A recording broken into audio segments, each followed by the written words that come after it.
Hello everyone, I'm Darren and welcome to the FWA live event here in Sudbury on Saturday, April the 1st. And April the 1st is a very important date because this is Who's Fooling Who. Main event tonight will be a tag team encounter. It'll be pinning the FWA British Heavyweight Champion, the South City Thriller Hade Vansen, teaming with the ice-cold technical wrestling wizard that is James Tighe to take on Jonny Storm and Jody Fleisch. But we're going to kick things off right now with the man who's standing in that ring making his FWA debut, the man that gravity forgot, Pac, as he takes on Stevie Lynn. Stevie Lynn, however, has competed in the FWA before.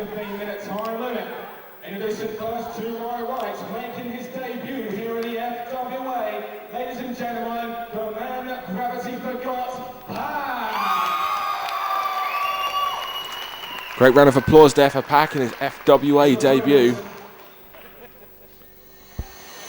We're now waiting on the arrival of unbreakable Stevie Lynn.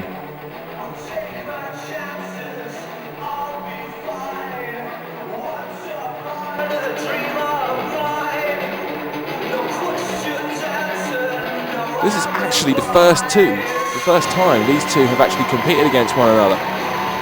It's quite funny considering the two actually only live about 20 miles apart. They've even bumped into each other around town and beaten the crap out of one another. Stevie Lynn throws himself into the ring. This match could be something special, and all eyes are on Pac. Pac is coming in with a lot of fanfare and talk about him, about how great and how daredevil his style is and how he could be the future, not just of the flyweight division, but of British wrestling. Pac in great shape, as is Stevie Lynn. Fans getting behind us straight away. I said all eyes on Pac here. Maybe a few butterflies in his stomach in his first FWA appearance. Not so in the case of Stevie Lynn. The main thing that will be on Stevie Lynn's mind is to make sure that Pac doesn't see Stevie Lynn as a stepping stone in his FWA debut. Stevie Lynn rolls through, takes the arm. Pac showing that he can wrestle as well. Not just all about the high flying. He rolls underneath, hips out, and takes the arm as well. Fans showing their appreciation for this. Stevie Lynn goes under the arm and takes Pac into a headlock, and this is a wise move, really. Stevie Lynn will no doubt studied the tapes of Pac that he'll have seen elsewhere. Check out www.a-merchandise.co.uk. Check out Pac in action for other promotions such as the FWA's Academy on the Supercard series.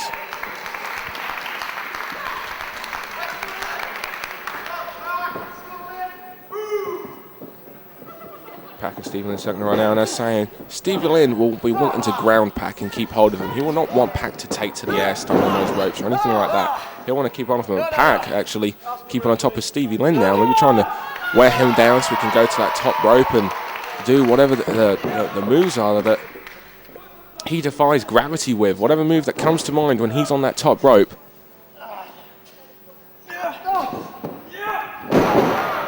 Nice steps underneath the arm.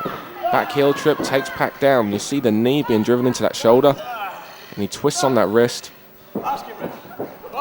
Pac rolls out, back to his feet. Takes hold of that leg.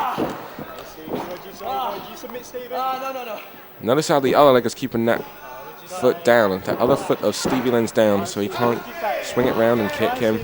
Stevie Lynn's having to stretch to those ropes and gets a clean break. Both men fan favourites here in the FWA. The other thing that's very much important about this is the fact that tomorrow night at Crunch, these two will compete against one another alongside the FWA British Flyweight Champion Ross Jordan. Pac has come into the FWA with such momentum and such recognition that in his second match he'll be competing for the FWA Flyweight title. Stevie Lynn, however, has taken the gift Ross Jordan, the FWA Flyweight Champion, to the limit in previous attempts, including one at Hotwired. Nice head scissor Hurricane Runner takeover there from Stevie Lynn. Maybe takes Pac off guard. Whoa.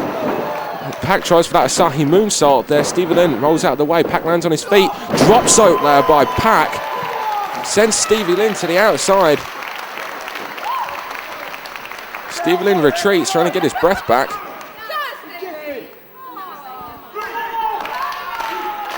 Fans getting behind Pack.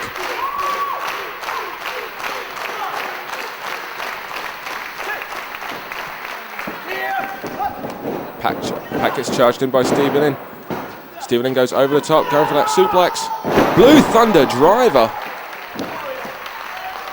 Well, that'll certainly ground him. That'll press. It's a 2 count.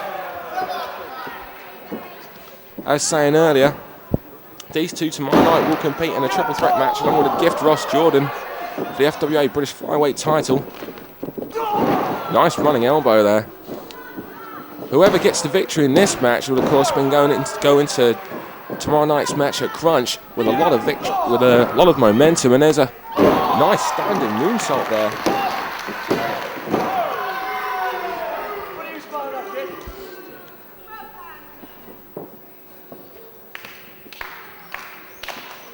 Fans getting behind Stevie Lynn and Pack and getting behind this match. Forearm shot to Pack. Irish whips. Oh! Telegraphed the backdrop and Pack just stomped on his head, and Pack just done it again and just runs up his back and jumps with that double foot stop. Moonsault of his own coming up. Well, I don't know what to call that. It was like a corkscrew moonsault there, like a sky twister press, but I've never seen that done before from a standing position in the ring. I've only ever seen it done from the top rope. Pack tries for a crossbody. Stevie Lynn picks him up over his shoulder. Death Valley driver onto the knee.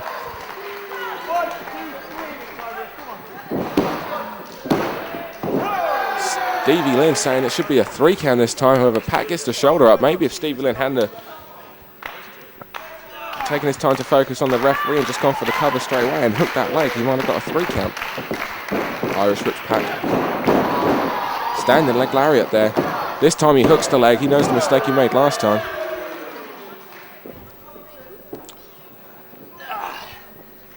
Stevie Lynn, the larger of the two. Irish whip attempt coming up. Double knees to the sternum. Snapmares him over. Tries to kick him there. Had to reposition Pack, who was immediately going back down.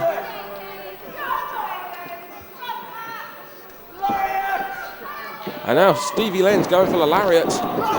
Pack saw it coming. Ducks the lariat. Crucifix attempt. Stevie Lynn just drops down in a fall-away slam. Covers, but no, Pack gets that right shoulder up.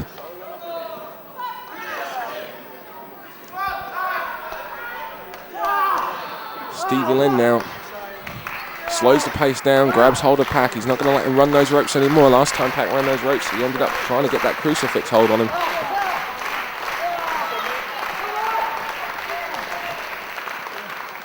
Stevie Lynn now applying the pressure. Pack making his way back to his feet. A series of elbows now trying to break that hold. Pack running those ropes again. But there's the lariat that he signaled for earlier. This time he gets it and Pack gets turned inside out. This could be it. Great way to break a neck. Oh, Pack still shows that he's in this, despite taking that awesome wicked clothesline there.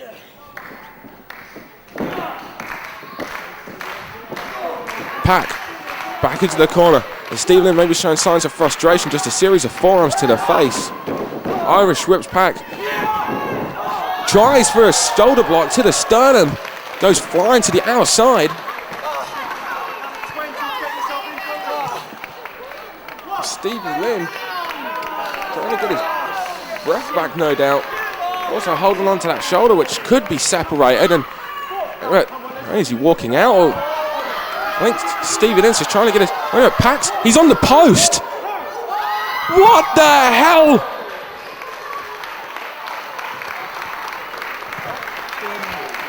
I have no idea what that is. And judging by the look on Stevie Lynn's face, he has no idea where he is.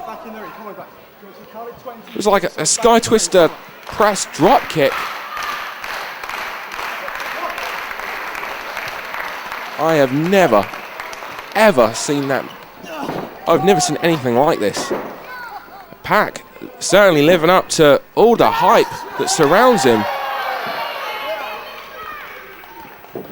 A sky twister drop kick to the floor from the post. Which must have been about, he must have been about 8 to 10 feet up in the air. And now, Hurricane Rana attempt here. No, Stevie Lynn catching him. Oh, he attempts it, however, Stevie Lynn just flips him. He ends on his back and double foot stomp to the back of Pac's head. That could be it. That could end your career, let alone just a match. Pac gets that left shoulder up, and the fans erupt here, and what a match, what a way to start off this live event here in Sudbury. Northern Light suplex again, right on the back of the head. Swinging fisherman buster. And now, torture rack. On top of his head, torture rack driver. Series of moves, all based on that head. 1, 2, 3, go. This is the kind of action you will see at an FWA live event. Make sure you log on to frontierwrestling.com to check out more hit where we were in your town and went from behind. Pac. Tighe suplex on the back of Stevie Lynn's head now. Oh my lord. These two men just given absolutely everything. These fans getting behind both Pac and Stevie Lynn, showing their appreciation for this match. Pac showing great strength. Picks him up over his shoulder now. Stevie Lynn showing his weight advantage now. Brainbuster. Well, we know what the game plan is as Stevie Lynn. We've seen it through a majority of this match. He's just working on that head, and now set him up for Stevie Lynn's 450 splash. We've seen him use this before in the FWA, including the victory over Mark Sloan. Pac moves out of the way, however, and Stevie Lynn's face hits nothing but that canvas. And now Pac signaling for maybe a brainbuster of his own, and Vulcan Arrow. Stevie Lynn has dropped on the back of his head. Pac signaling for something now. Maybe he's taking a bit too much time, or I thought I saw Stevie Lynn's eyes roll into the back of his head. I have no idea what we're going to see here. Holy!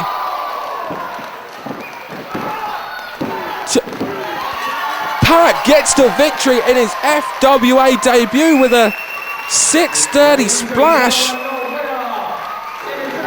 630 senton bomb, whatever you want to call it. It's unbelievable.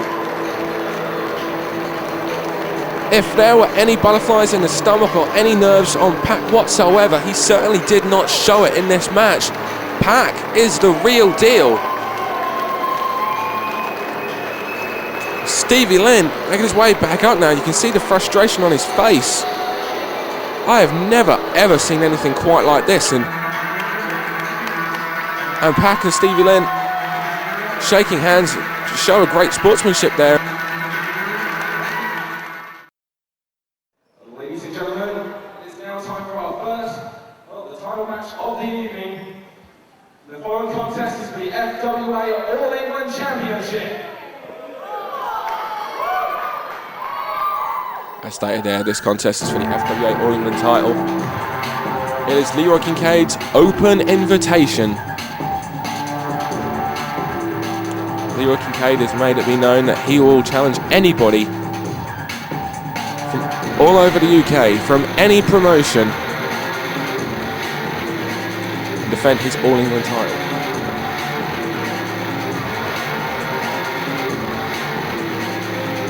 And this challenge seems to be accepted by 3CW's The Dragon.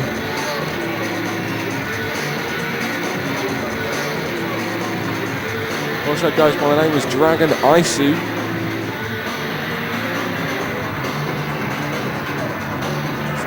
Followers of 3CW may also recognise him. Previously gone under the name of I-17, a man of many names.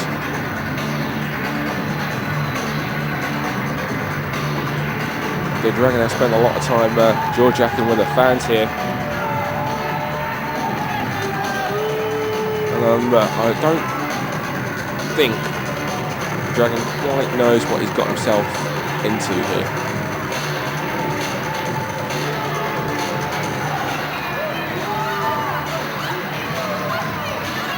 I don't think he realises quite what he's going to be in for against Man Mountain, that is the FWA All England champion, Leory Kincaide. Leory Kincaide, who took that FWA All England title back at Hot Wired when he defeated the then longest reigning FWA All England champion in history, the South City Thriller Hade Vansen. Of course, we all know what Hade Vansen then went on to do when he became the FWA British Heavyweight Champion back at New Frontiers. If you've not seen either of those two great matches, or two great shows, then check out frontierwrestling.com and check out those DVDs.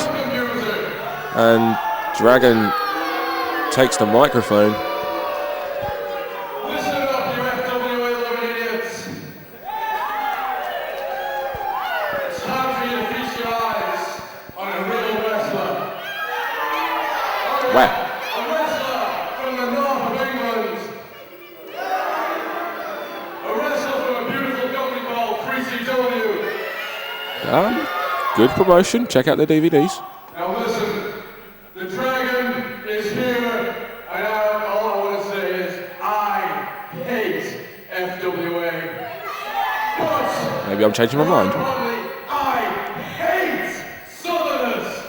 Every single one of you, you're all Southern idiots. You're all idiots. You're so stupid. I'm not saying this man is wrong, but he needs a lot of help in this match as it is. I rule. So therefore, I don't think he should be making more enemies. In the back, all I saw was Southern fairies. You know, and I'll wrestle any of them. Any Southern fairy in there, come on out of here, because the Dragon's gonna kill you tonight.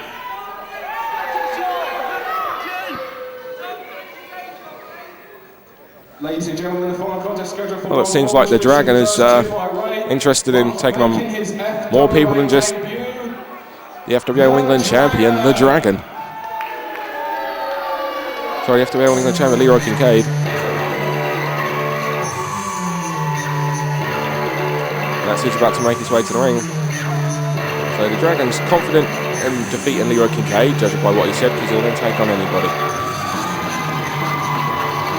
Don't think he really knows what he's got himself in for.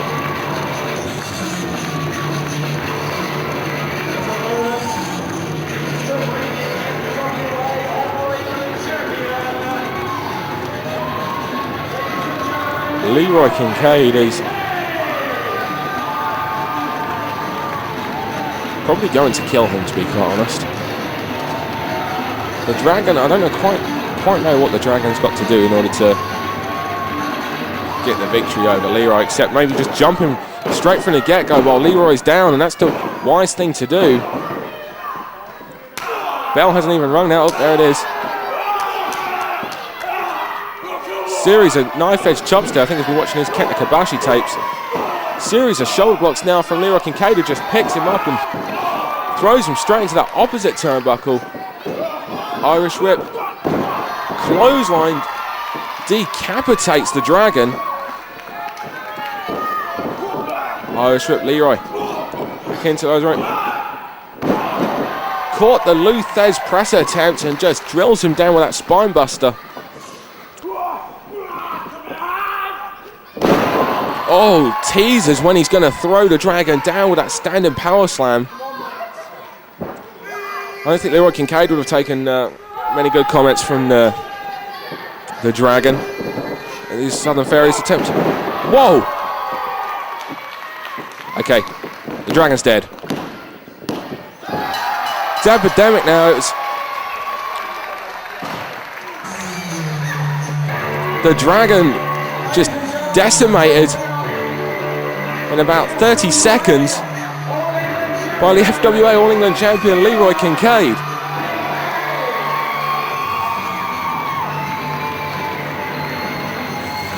What a showing from the FWA All England champion.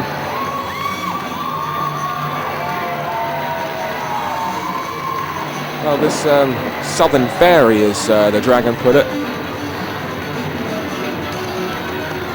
certainly had his way with the Dragon. The FWA All England champion.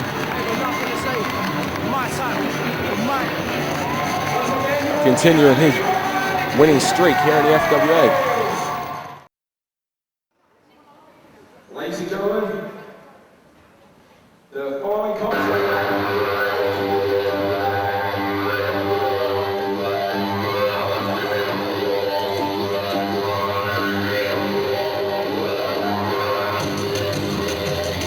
Well, this isn't supposed to be next. It's supposed to be Iceman and Travell, but that's, well, saying that, I'll take seeing her over seeing Iceman and Travell any day. The FWA British heavyweight champion, the South City thriller Hade Vansen,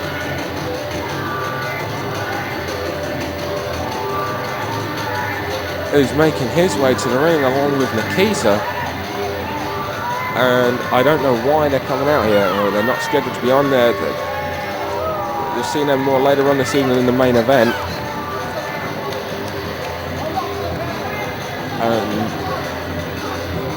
Well, since Hade Vansen has won the FWA British Heavyweight Championship, he's been walking around with more than just a cocky swagger. Been walking around like he owns the place and just doing what he wants when he wants. And of course, back at New Frontiers, he took more than just that FWA British Heavyweight title from Alex Shane. He also took Alex Shane's ex-girlfriend, Nikita.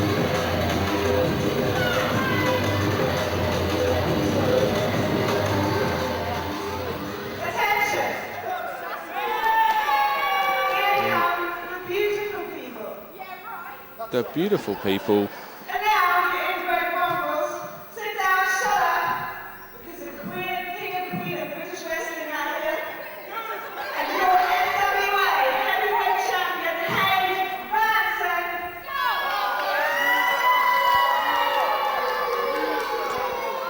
Is ready to talk.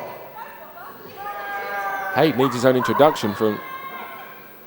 Where is the love? You know, usually when I walk into a place, people stand up. They cheer for the South City Thriller. That's more like it. Now why don't the rest of you fellas have a taco and get up on your Corbin hooves and cheer for your beloved champion, the super sexy South City Thriller. Come on, let's get these scumbags. Hade Vansen getting on the fans' case. Now tonight, I'm in a match with a couple of trick midgets. Yeah, you know it. Jonny, Sloan. Oh, you like them. And Jody, Fleisch. Now one of them, Jody Fleisch, I already kicked his ass. I dropped him on his head and beat him 1, 2, 3 over a month ago, so I don't even know why he's in the same building as yours truly. And Johnny Storm, well apparently you're coming after my belt, my beautiful shining FWA Heavyweight Championship belt, tomorrow night. You were the product of severe inbreeding, obviously. But Johnny, my good man, I wouldn't worry about tomorrow because you're not going to survive tonight. Tonight, I'm going to show you how to bury a couple of trick midgets. Now how do you like them apples, baby?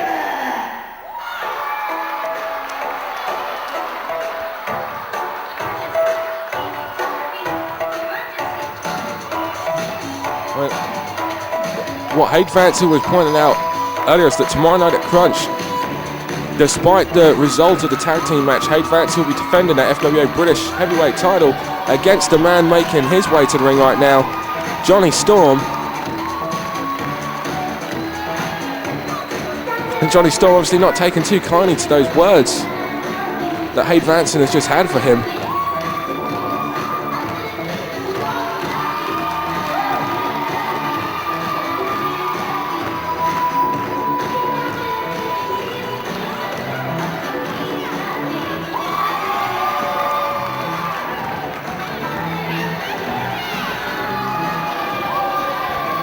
Jonny Storm, definitely the fan favourite here at the FWA.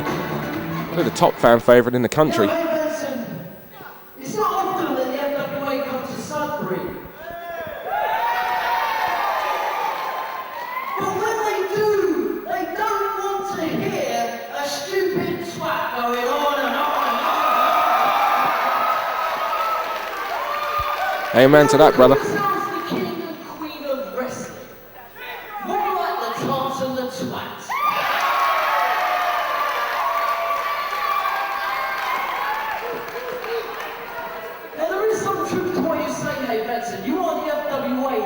Champion.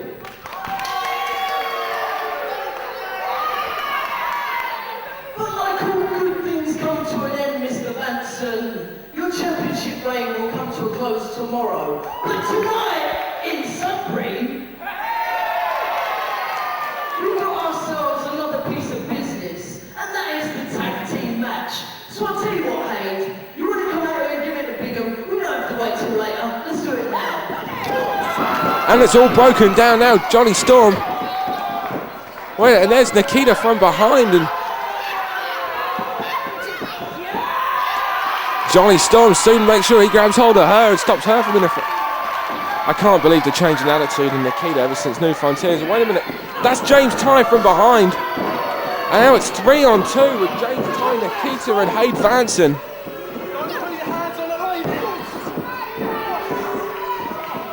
And oh no, and now James Tighe, we know there's no lot lost between these two. It's the Texas Cloverleaf. And Hade Vansen has just shown him that. Wait a minute, that's the Phoenix Jody Fleisch. Takes it to the FWA British Heavyweight Champion, Hade Vansen. Irish whips him. No, Hade just scoots out.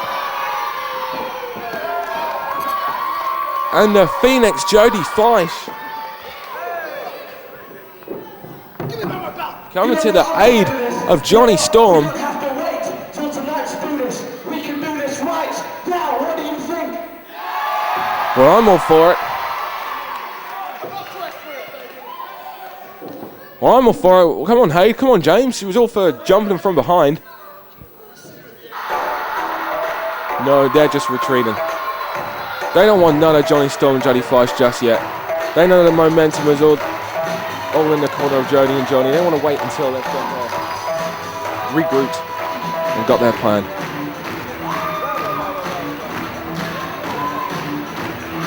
That match coming up later this evening, Jody Fleisch and Jonny Storm against James Tighe, the FWA British Heavyweight Champion, the South City Thriller, Hade Vansen.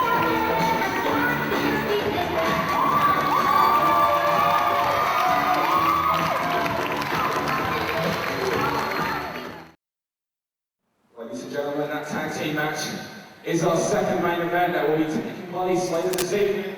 But it is now time for our first main event of the evening. The following contest is a grudge match scheduled for one fall and has a 30-minute time limit. And has this match got bad blood or what? This match has almost a year's worth of build to it.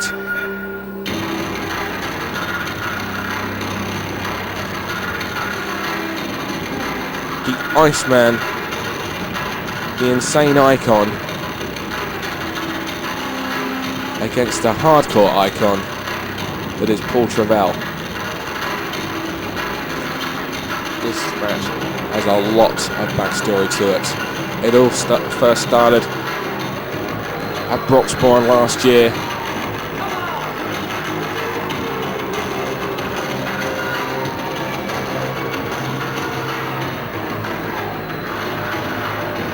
When somebody seemed to take out Jack Xavier backstage.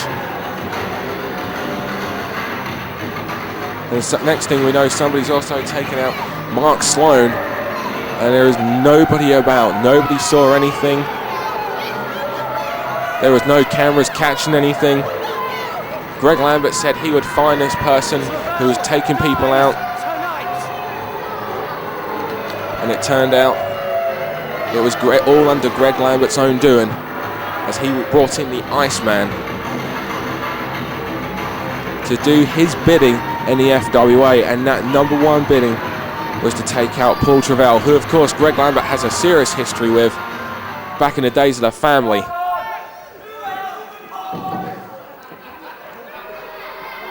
Stop the press! Shut your stupid little mouths! And listen to the world's #1 wrestling journalist, Greg the Truth Lambert! As I said, this match has almost like over a year's worth of build. And may I also present to you the most dangerous man in British wrestling, the insane icon, Iceman.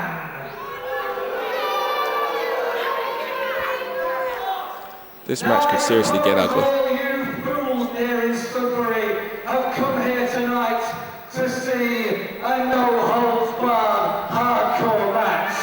That's correct. About time these two got it on. Their first encounter. And I suppose that you people have come to see the so-called hardcore icon, the righteous Paul Travell, come out here with weapons and cheat and use that barbed wire baseball bat, Mr. Pointy, and generally cause chaos.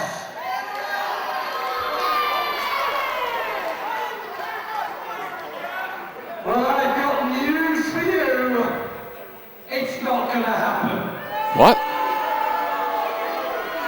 And that is because I spoke to FWA management earlier today. I wonder how hard that was. I guarantee that this match is not a hardcore match. It is not a no-holds-barred match. It is a straight wrestling fight, because that's all the insane icon needs to destroy you, Paul Travell, and end your career. Now hit Paul Travell's music and let's get the stuff out here. Well, what we thought was originally going to be a street fight between them is actually going to be a straight wrestling match. Greg Lambert screwing the fans out of that match, and also screwing Paul Travell out of getting more than just his hands on the Iceman, also using his barbed wire bat, Mr. Pointy. And here comes the righteous Paul Travell.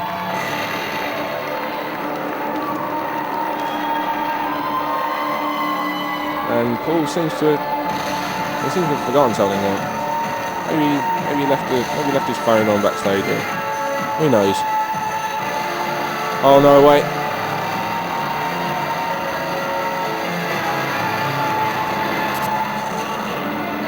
Oh, he's got a series of weapons with him, but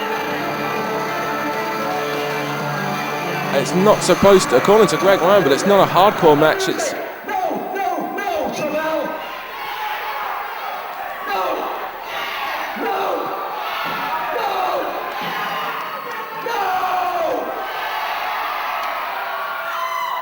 Travell, I've got a cast iron guarantee. If you use weapons tonight, not only will you be disqualified, but you will be indefinitely suspended from the FWA. I have influence, I'm a journalist. So get those weapons backstage right now. suspended. Paul Travell will be suspended.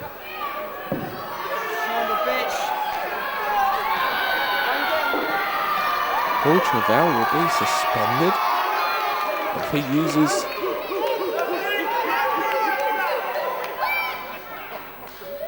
questionable management rules being thrown out here. I don't know how much truth there is actually to what Greg Lambert is saying.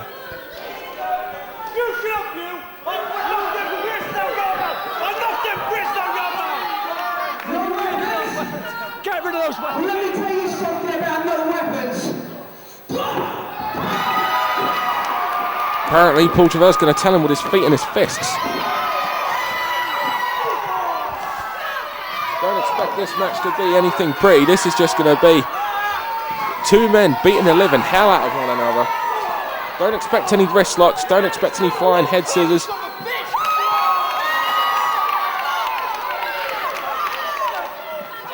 Don't expect any fireman's carry takeovers. This is just going to be a fight.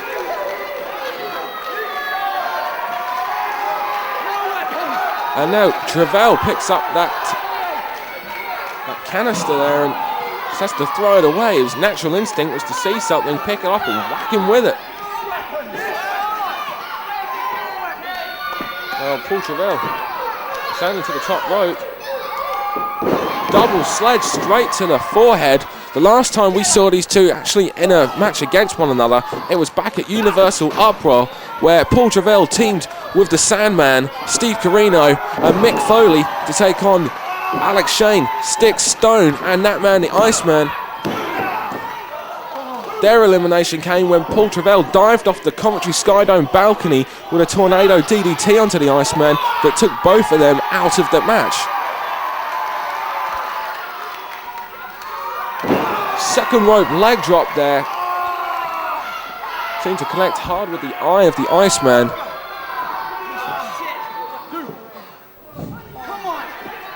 Paul Travell seems to be enjoying his participation in this match so far. Just throws the Iceman into the ropes, and as Iceman rebounds, catches him with that point of the elbow. Greg Lambert quick to remind everyone that the weapons are banned in this match. And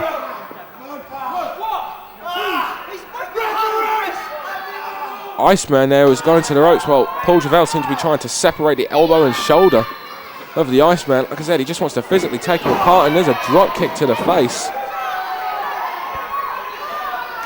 This is the first time these two have competed against one another in a singles match.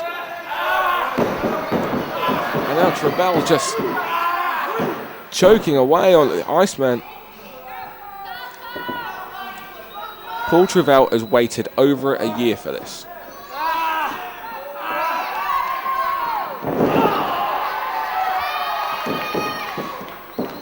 Neck breaker there from Paul Travell. Gets a 2 count.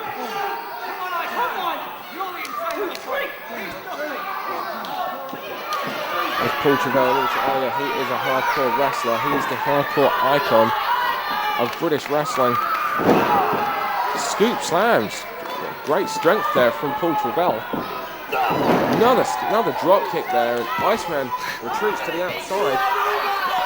I'm not quite sure he's going to be too safe there. Like, Travell can take to the air, and he does. Somersault plancher crushes the Iceman in between his own body weight and that steel structure, those steel ring barriers. Come on, little man. And Paul Travell has just taken it to the Iceman. All that frustration and all that rage and all that anger was completely built up.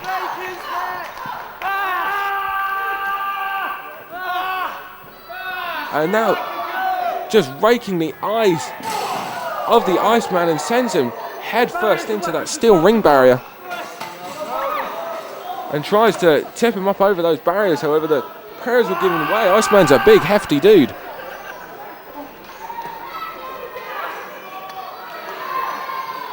Paul Travell, Irish whips. Iceman, they're just fighting along the crowd now. It's supposed to be the FWA. It's supposed to be wrestling. And now Travell setting up for that tornado DDT. Oh, and he hits it on the solid floor. There's no mats out there. This may not be a hardcore match, but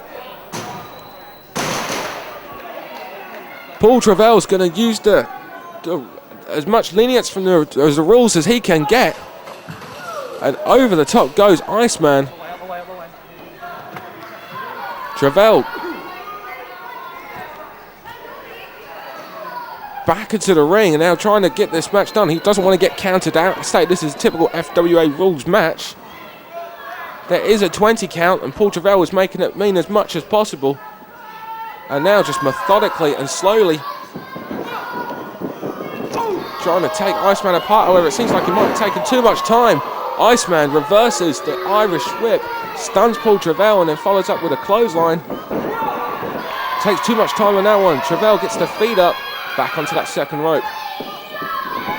Whoa, I mentioned earlier, maybe no high-flying head scissor takeover there, but Paul Travell, ever the great athlete, uses that maneuver to take down the Iceman. Drives him down on his head, and now Travell looking for something here. He's used to going outside and looking for weapons. I think Paul Travell's forgotten that if he uses any weapons, he's going to get disqualified. And wait a minute, he sees a chair. Fan participation, ever a growing part of the FWA you've seen. He's going to use it, but no, the referee Steve Linsky telling him not.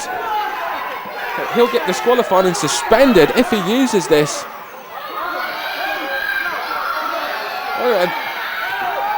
Travell goes to hit Lambert with it, and the referee doesn't see. The referee is overlooking at Lambert. And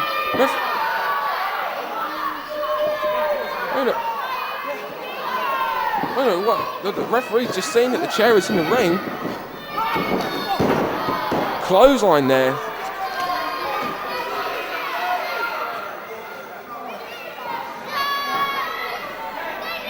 Quite short. The referee has issued a public warning against the Iceman. The use of a weapon. Wait a minute, it seems like the referee did catch Iceman with it. And he's given him a yellow card. Has been given to the Iceman.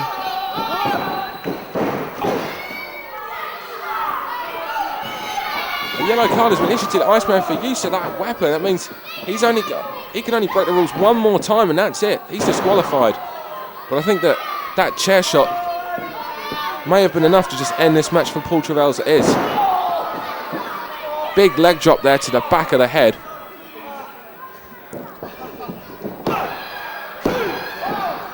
Iceman with all that body weight. Using a lateral press to cover. Paul Travell gets a 2 count there. Iceman at 22 stone. Certainly got a lot of weight advantage against the hardcore icon that is Paul Travell. So when he drops a leg drop, when he hits that side slam, that's no normal man coming down on top of you. It's a huge weight advantage here.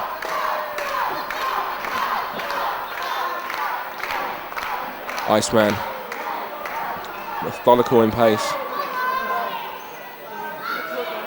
Picks up the hardcore icon, sets him in the corner. Maybe he's going to go for another one of those avalanche splashes.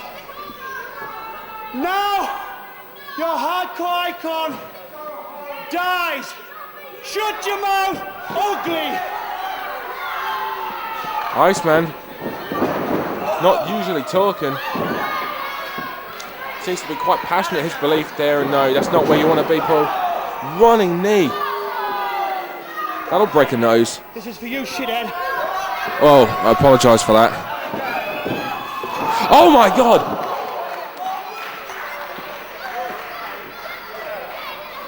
Cannonball just crushes Paul Travell between the weight of the Iceman and those turnbuckle pads.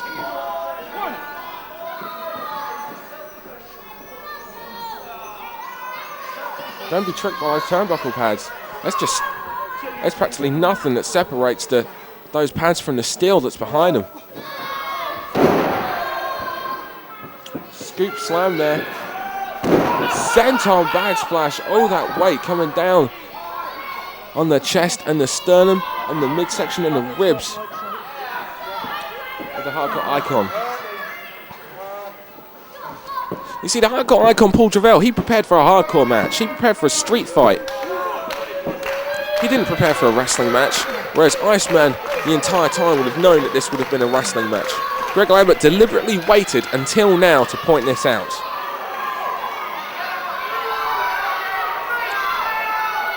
Iceman sitting on the top rope, taking his time. When I do this to him, I'm imagining it's you. Iceman seems to have a lot of problems with some fans at ringside. And there's a senton backsplash on the back of Paul Travell from that second rope. Yes, Travell. You're going to go. Lambert just continuously getting in the face of Paul Travell. We know the history involving those two. It goes back years and years and years.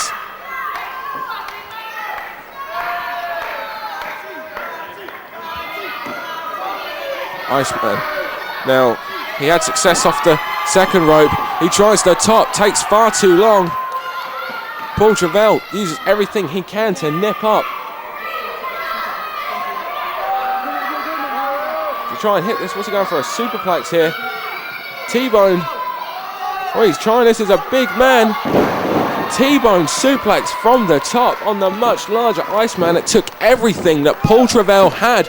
All the punishment he has taken throughout this match, it took everything that Paul Travell had left to get the big man up and over in that T-bone.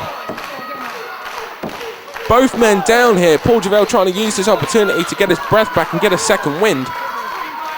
Much larger Iceman, who's for the last few minutes been on the offensive. And now both men just trading kicks.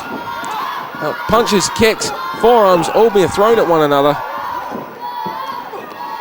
And now Iceman retaliates, and I said it wasn't going to be pretty. Oh my, vicious headbutts there. Seems like Paul Travell was almost got a second win there, but Iceman. Wait a minute, spine buster. Great strength. And once again, everything that Paul Travell had left, he used to hit that spine buster.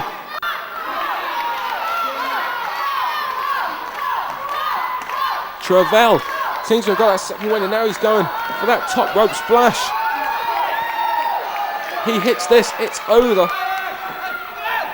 Wait a minute, there's Lambert. Wait a minute, Lambert's got Mr. Pointy. Lambert's found Mr. Pointy. He's got him behind his back, and wait a minute, he's distracting both Paul Travell and the referee, holding them, so neither of them have seen that the Iceman now has that barbed wire bat. Lambert gets down and holds the referee, and Iceman uses that barbed wire bat, shot to the midsection. It's all okay when it's different rules, isn't it? One rule for one, another rule for the other. Steve Linsky being distracted by the fans now, and icebreaker. Oh no, this is over. Iceman gets the victory thanks to Greg Lambert, who's quick to make a... Yeah, he's very proud of himself. Thought they could take him in a straight wrestling match. They needed Mr. Point, that barbed wire bat, to get the victory here. They didn't want to face Paul Travell when it had been a fair match. They didn't want to face him in a hardcore match where they both had the same kind of chances. No. These fans getting on the case of the Iceman. That barbed wire baseball bat. Those points were taken straight into the stomach with a stabbing effect. Who knows just how badly lacerated and cut Paul Travell is. But Travell is standing, and I don't know how.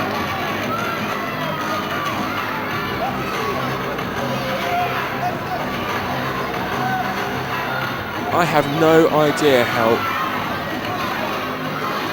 Paul Travell is still standing. And wait a minute. They made the mistake. They left the barbed wire bat behind, and oh, and there's a shot. Retaliation.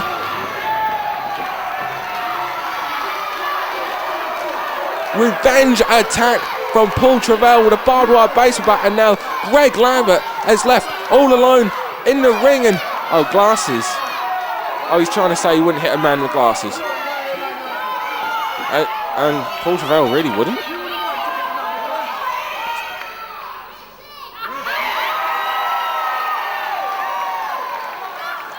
So he takes the glasses off. And now Lambert's not wearing any glasses, so he can feel free to hit him all you want. Go for it. And now he's got Lambert in a corner. 2, 3, 4, series of elbows. Straight to the head of Greg Lambert. And there's another one. And that's the 10th one. Drives at another one down. And Lambert looks like he's just been electrocuted. Raising effect on that final elbow, and now he's setting him up for that sacrificial slam. And dead weight. What is he using? Wait a minute. Over the top. Iceman. Paul Travell couldn't keep hold of Lambert. Lambert fell behind just as he went to grab him again. Iceman pulls him out. But the effects have already been felt on both the Iceman and Greg Lambert. Both Iceman and Paul Travell felt the effects of that barbed wire bat. And that leads us into tomorrow night's ultra-violent hardcore match between the two. They didn't get it settled here tonight. Tomorrow night at Crunch, everything will be legal.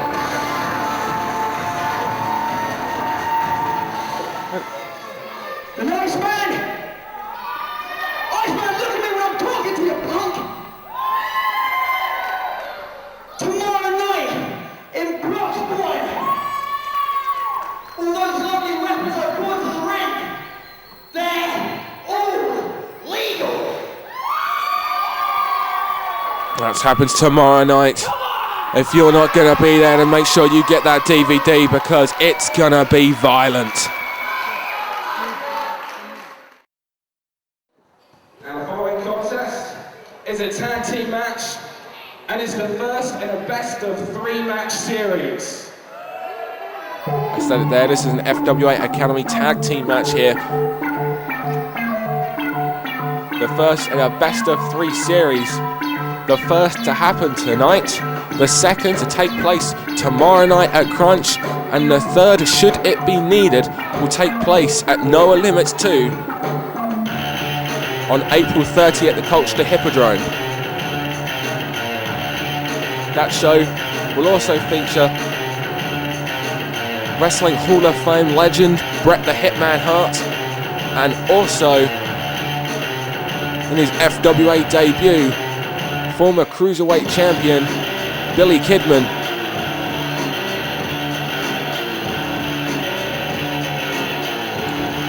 And now making their way to the ring, the team of Mark Sloan and Ollie Burns, the Entourage. They are the FWA Academy Tag Team Champions, Ollie Burns pointed out.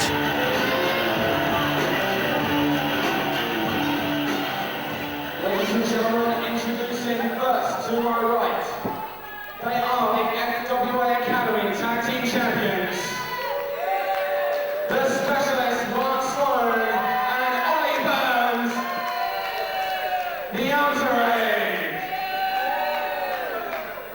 Their opponents. Sloan and Burns there. Mark Sloan, of course, the founding father of the FWA. In the humble days of the Fratton Wrestling Alliance.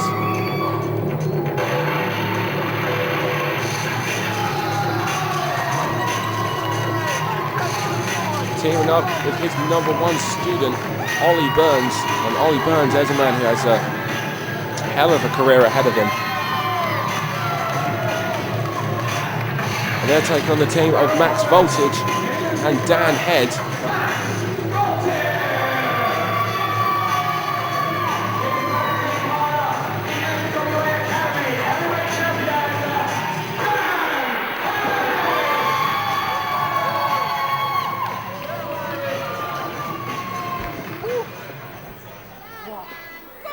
The FWA Academy champion Dan Head teaming with Max Voltage. These two men know each other extremely well. Check out the FWA Academy DVDs to see some of these guys' epic battles. Of course, Mark Sloan knows all 3 men in this ring incredibly well, having trained all 3. Sloan and Max Voltage have done battle many times, as has Mark Sloan and Dan Head. Best of 3 series starting off now. Fans firmly in the corner of Max Voltage and Dan Head.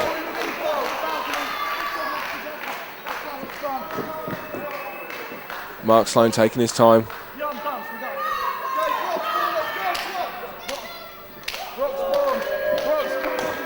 Fans not exactly in the corner of Mark Sloan and Ollie Burns there.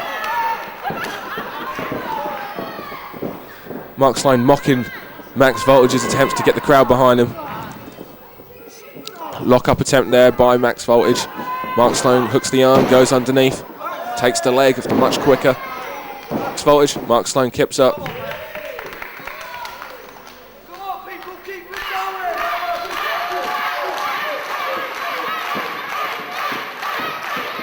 Sloan and Voltage now circling around again. Both men going for a type, however Sloan takes the arm. Swings Voltage around and grounds him straight away. Under the arm takedown.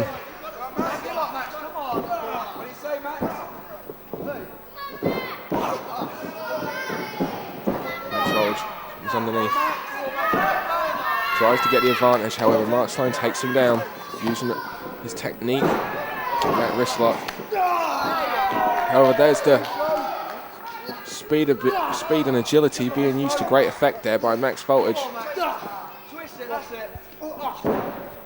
Sloan kicks the arm away. Tries to go for a wrist lock. Max Voltage tries to block it. However, Mark Sloan uses that headbutt. He's able to free himself up. Go underneath. Max Voltage tried to break it. However, Mark Sloan still keeps hold.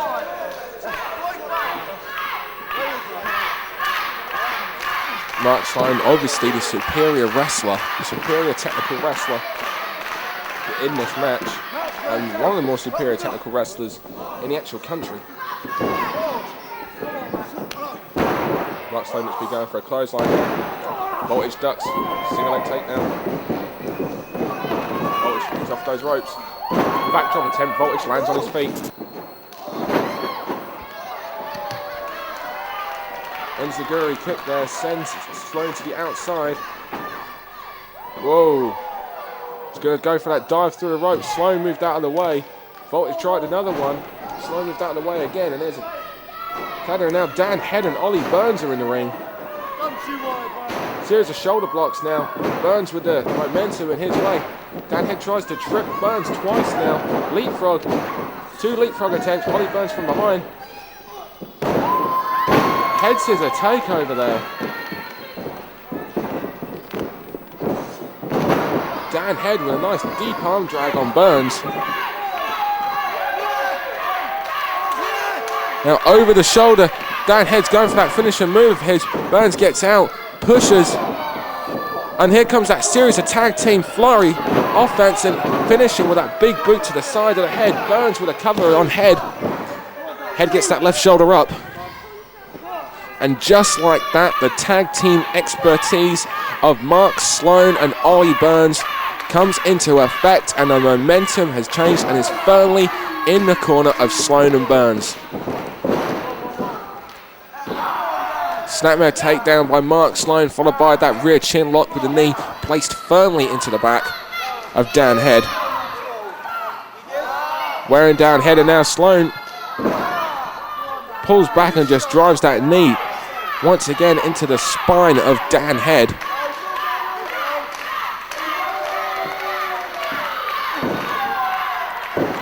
Series of forearms there to the gut, tries to break that hold. However, Mark Sloan just yanks down on the shoulder, the hair of Dan Head, and pulls him back into the ring. Gets a 2 count, follows up with a stop, keeps hold of him. Now that's how he's just keeping him near his own corner. That wise move there. When he reaches for the tag, he steps on the arm of Dan Head so he can't scoot away and try to make the tag to Max Voltage. They have separated that ring. They've completely broken it in half so that Dan Head can't get anywhere near his tag team partner Max Voltage for the tag. Burns, despite being so young, has a lot of arrogance, and look, he's doing the same thing. He stood on the leg while he reached over for the tag of Mark Sloan and got in the way to try and stop Max Voltage from getting in. And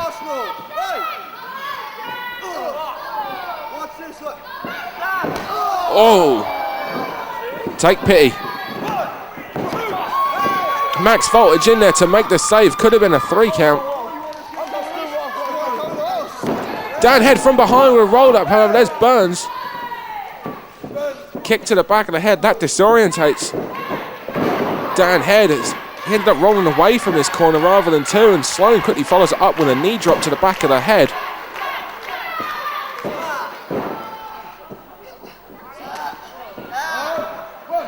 Tag there. Come on, Dan. Burns and Sloan are definitely tag team specialists here, and to be honest, they're the FWA Academy Tag Team Champions, but in my opinion, it's probably only a matter of time before we see these two men with gold around their waists on the FWA main shows with all the FWA Tag Team belts. Series of knees now. What they lack in size, they make up for, and that tag team wrestling ability, the overall smarts, and that devious tactics of Mark Sloan.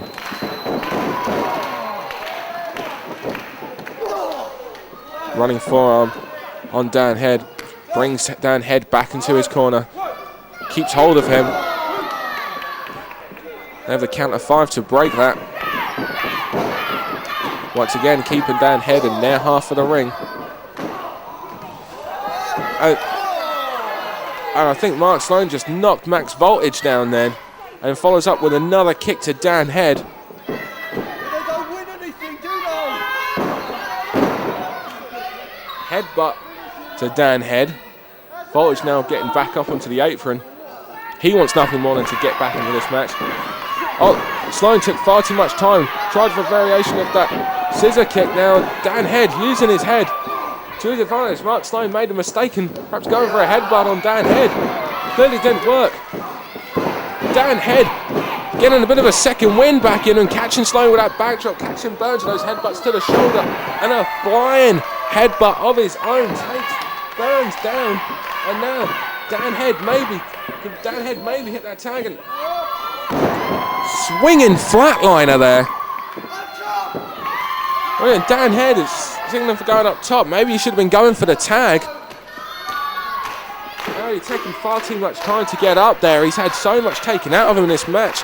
Definitely should have been going for the tag. Top rope splash, misses. Took far too long. And there's a mistake from Head where he should have been going for that tag, and now Dan Head is back in to square one in the position he didn't want to be in. That's on the defensive of Mark Sloan and Ollie Burns. Sloan with a flying knee to the back of the head gets a 2. Backbreaker on Head. Another 2 count. Mark Sloan realises just how close they were to the corner of Max Voltage, so separates the ring one more time. Puts him in that headlock, in front face lock, trying to keep him away from that tag. And Ollie Burns comes into the ring and just in time to stop the referee from seeing the tag. And wait a minute, and there's the referee. He didn't see the tag even though Dan Head made it. Tag Team Wrestling 101. And again, another series of offense and flurry moves from Burns. And oh, knockout shot. This could be it. Linsky turns it around. And Head gets the left shoulder up. And there's a headbutt. There's a kick to the inner thigh and just follow up with a knee to the head. Another tag, and Dan Head is back in the part of the ring that he just does not want to be in. And that's back in the corner of Sloan and Burns. Scoop slam there from Burns on the Dan Head. Swinging elbow drop from Burns onto Dan Head. Hooks the leg. Max Voltage in to make the save. It doesn't surprise me considering the amount of time that they've been working on Dan Head.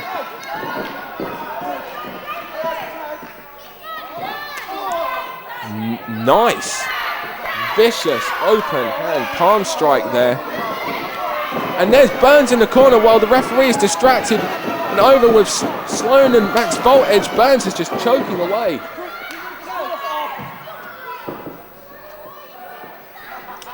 And now Burns with his foot against the throat of Dan Head. He's got a 5 count to break it, and he does just in the nick of time. Sloan on the outside making use of the fact the referee wasn't looking and hitting a couple of palm strikes. Burns once again keeping hold of Dan Head, keeping him in their corner, keeping him in their half of the ring.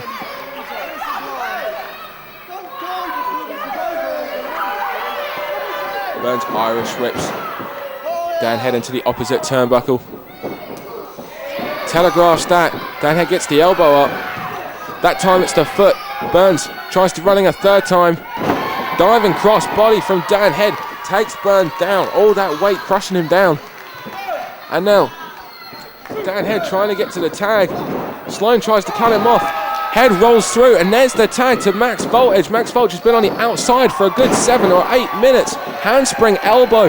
Max Voltage full of energy now. Springboards off the ropes. Asahi moonsault takes down Burns. Rolls through. Tries for the cover. There's Mark Sloan. Breaks it up. And now Sloan and Burns trying to double team. However, there's Dan Head. He hooks the leg of Mark Sloan, stopping that double team. Sunset flip from Max Voltage. Just as Burns countered that, Sloan went in for the drop kick to try and break it and ended up drop kicking the face of his own partner. Double wheelbarrow suplex there. And now the momentum has completely changed. It's in the corner of Dan Head and Max Voltage. And Max Voltage signaling to go up top, where he is very, very confident. And no doubt, if he hits this move, it will be over. 450. Max Voltage saw that Sloan moved out of the way, landed on his feet, but Sloan quickly up and hits that flying knee, which turns Max Voltage inside out. Sloan and Burns, the tag team specialists, back in control. Another series of offensive moves here. Clothesline lariat side suplex combination. And Sloan and Burns back in control. Burns hits both legs. Voltage gets that left shoulder up and tries to pull himself back up using the ropes. Sloan and Burns, meanwhile, taking far too much time posing to the crowd, thinking they'd got the victory. Whoa! Dan Head, Irish whip, Ollie Burns went underneath. And Max Voltage came out of nowhere with a springboard dropkick. And now the Mark Sloan was taken out and sent to the outside. Dan Head and Max Voltage signaling maybe this will be it. And there's, the referee is over now. Wait a minute, there's powder to the eyes. Powder to the eyes of Max Voltage. Now Ollie Burns with a swinging backbreaker. Sloan is on top. Double foot stop to the head of Dan Head. Knockout shot. Burns rolls through with a variation of the catatonic. And Sloan applies that surfboard double team maneuver here. Referee's allowing it. Dan Head seems to be out of it. And the referee calls for the bell. Sloan and Burns, thanks to the illegal use of that powder on the outside, get the victory via submission. And they go 1-0 up in this best of 3 series. It's all down to tomorrow night at Crunch. If Sloan and Burns can get the victory, they take this best of 3 series, and there will be no need for them to go to Colchester. They can have the night off. And you can see the powder in the eyes and the face of Max Voltage on the outside as they were robbed. And the FWA Academy Tag Team Champions cheat themselves to another victory. And now Dan Head and Max Voltage find themselves on the defensive. And it's all or nothing tomorrow night at Crunch.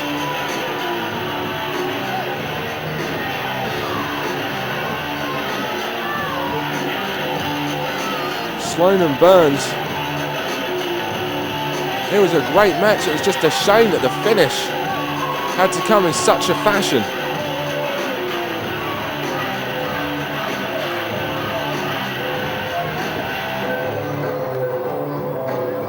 as I said earlier, it's all down to tomorrow night at Crunch at Broxbourne. It's all or nothing for Voltage and Hade.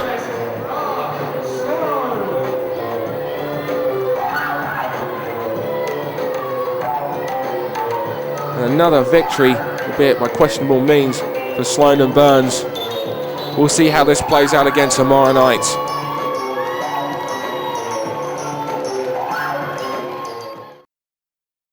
Ladies and gentlemen, the following contest is scheduled for one ball, has a 15-minute time limit, and is a battle of the Essex boys. Earlier this evening, we saw the debut of one FWA competitor in the form of Pack. We're about to see another debut in the FWA. This time, it's not from no youngster, it's from a 15-year veteran. It is Paul Tyrrell.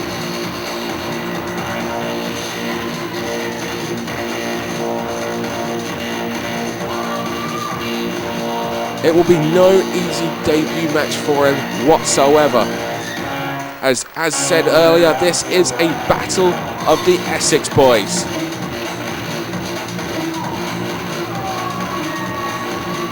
And making his way through right now, the 15-year veteran, Paul Tyrrell. He has travelled all over the world. And he is now making his debut here for the FWA. The Essex bad boy, Paul Tyrrell, will have his work cut out for him though, in the form of the Essex chav, the pucker one, Darren Burridge.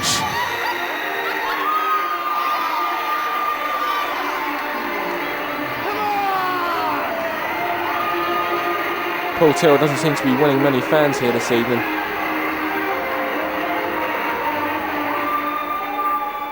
Introducing first, ladies and gentlemen, making his FWA debut. Give it up for the Essex boy, Paul Tyrrell.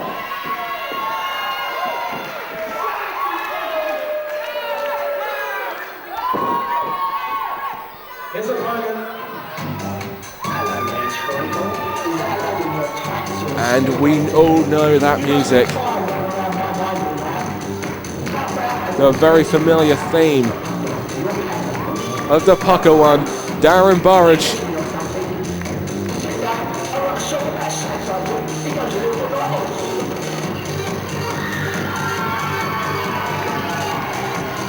And Darren Burridge makes his way to the ring now to a chorus of cheers from the fans.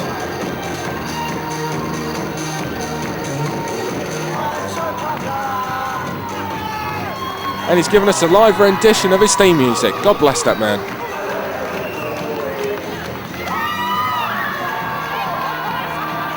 And one fan practically tries to take the pucker one home with her. If we can wait till after the match, that'd be grand.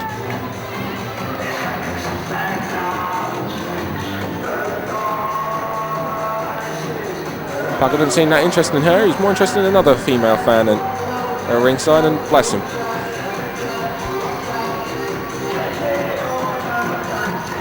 Burridge, as always, the fan favourite.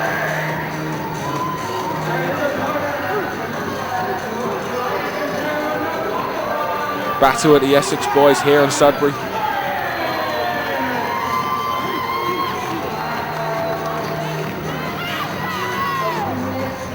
Isn't that far away from home for either of these men. Sudbury's actually on the Essex border. Makes this battle with the Essex boys even more important.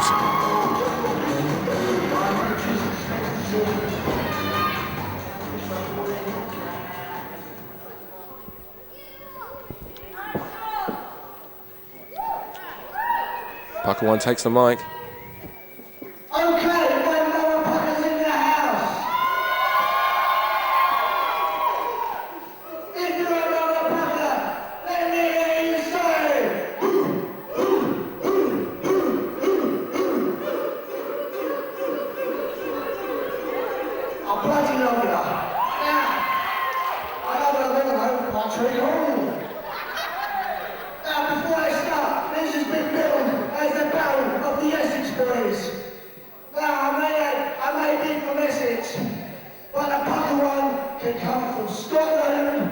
He may come from, I don't know,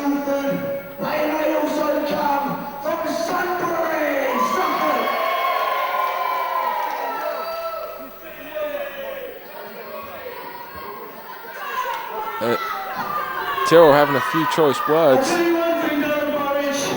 It's very interesting that you mentioned that the pucker one might as well come from Sudbury, because I'll tell you what, mate, you fit in very well. You're an absolute disgrace to Essex, but I'll tell you, coming down here to Sudbury and seeing all these inbred, stupid, weirdo freaks. I feel sorry for her. It must be very horrible having a mother, a cousin, and a sister who's all the same person. So just shut it. I tell you what, we're not coming with open arms, because in a minute, Darren Burridge, when I finish beating you, you're going to be spending quite a little bit of time in Sudbury. You're going to be staying here in some invalid home, coming to break everybody. You're stupid. I'm going to touch and body you freak.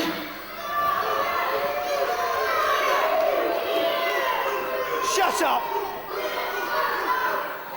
Paul Tyrrell, a few choice words there for Darren Burridge. Started battle of the Essex boys. Fans firmly in the corner of Darren Burridge. The unorthodox approach of the pucker one.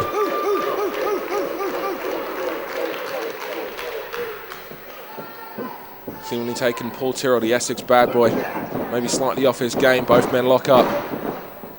Burridge backs Tyrrell to the corner. Clean break attempt there from Burridge, however, Tyrrell just pushes him out.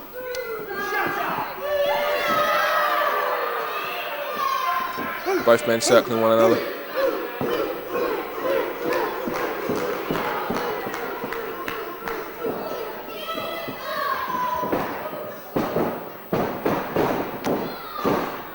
We're in the ropes, let's wait for one.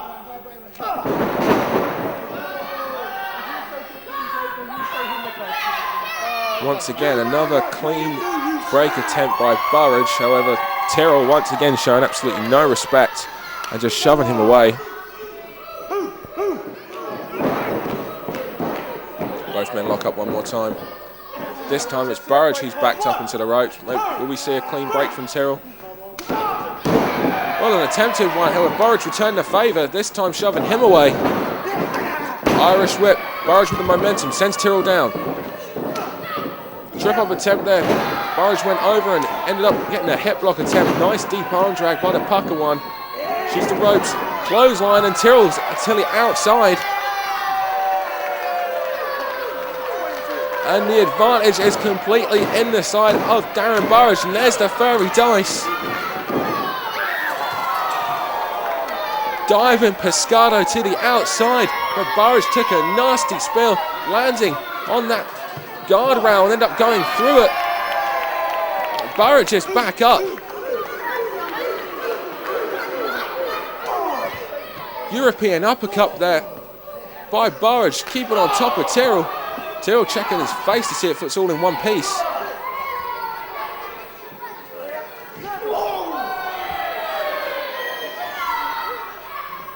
Irish rips Tyrrell straight into the ring post there. Looks like he tried to do his best to get his hands up. Tyrrell sent back inside the ring. Burridge doesn't want to get this far count out.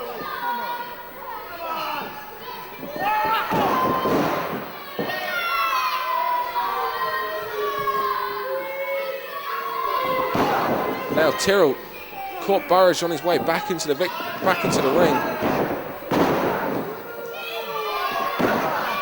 Now Tyrrell staying on top of him with a series of stomps. Nothing technical about this.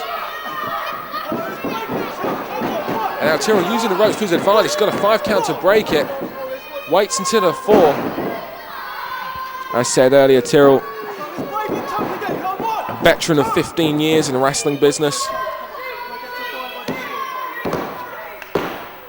Competed all over the world. From Ireland to Thailand, to the United States of America, to Australia, to New Zealand.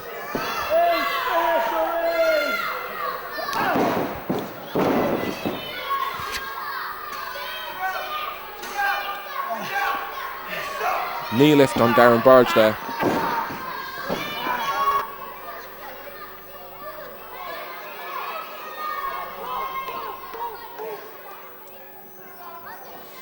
Now, Tyrrell Staying on top with that reverse chin lock there. Keeping the pucker one down. Burridge trying to get the fans behind him. Uses the momentum. Series of elbows. Breaks the hold. Hits the ropes. However, Tyrrell cuts him right back off with that clothesline. Burridge trying to get some momentum behind him. Takes far too long though, talking to the fans. Burridge from behind with that schoolboy. Gets a 2 count. Tries in for a forearm. However, Tyrrell cuts him right back off again. Boot to the stomach, and now he's sitting on back with a rear chin lock. All the pressure being applied to that back of the neck there. Now sitting back even more in a variation of a camel clutch. Now rolls back into that reverse chin lock that he had earlier. Once again trying to take all the air away from the pucker one. Just grounding him down. And the pucker one trying to get the fans back into this. And the fans are responding. And pucker one more time. Goes underneath, series of elbows. This time when Tyrrell tries to cut him off with that clothesline, he ducks and he hits that swing and slam on him. Burridge rolls over, takes everything he has just to roll over and get a cover. Can Burridge make the most of this opportunity and that mistake? However, when he charges in again, Tyrrell one more time cuts him off. And there's a series of shoulder blocks to the back of the pucker one. Tyrrell making a very impressive debut here. So's your mum.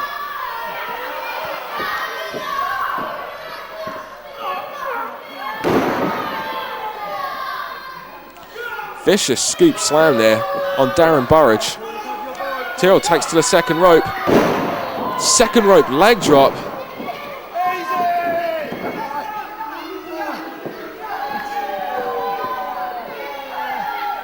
But Tyrrell once again taking far too much time, pandering to the crowd instead of staying on top of the pucker one. Positions Burridge onto the second rope and is using those ropes in his knee to choke out.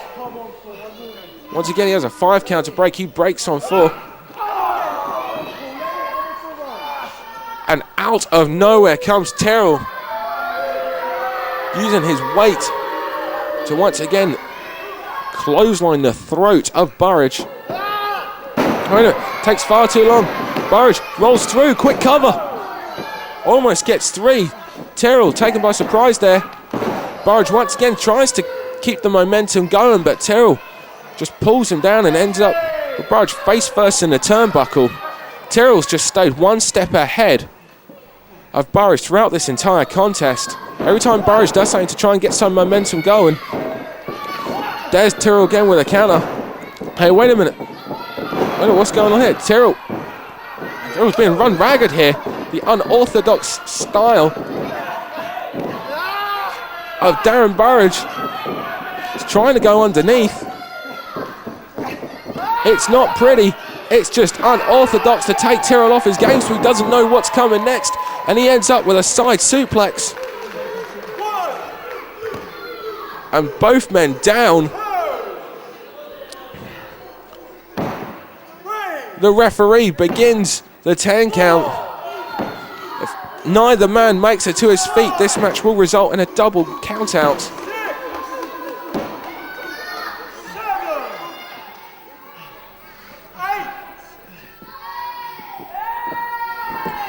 Both men up at 8, trading forearms.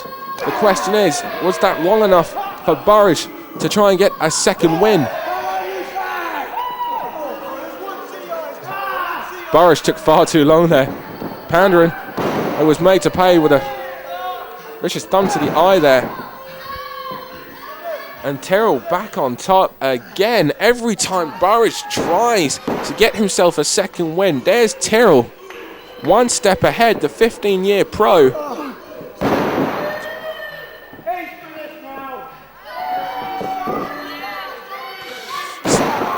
Springboard splash there from Tyrrell.